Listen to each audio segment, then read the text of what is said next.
Якутску необходим IT-парк. К такому выводу пришли владельцы ведущей в республике IT-компании «Братья Ушницкие» и глава города Айсан Николаев.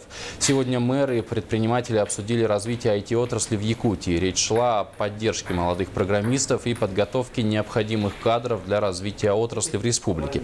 Алексей и Афанасий Ушницкие сегодня являются ведущими представителями в IT-отрасли Якутии. Их разработки пользуются популярностью не только в Якутии, но и во многих других странах мира.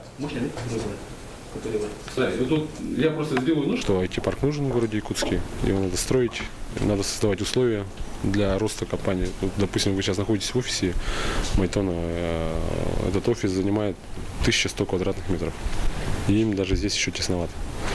Поэтому компания растет быстро, за ними еще подрастают другие IT-компании, и, конечно, инфраструктура должна соответствовать. Да? Основная проблема, которую сегодня подняли, это, конечно, подготовка кадров. Над этой проблемой мы вместе, в том числе и с университетом, и с техникумом связи, и с другими учебными заведениями будем вместе работать, потому что потребность в программистах, дизайнерах очень высокая.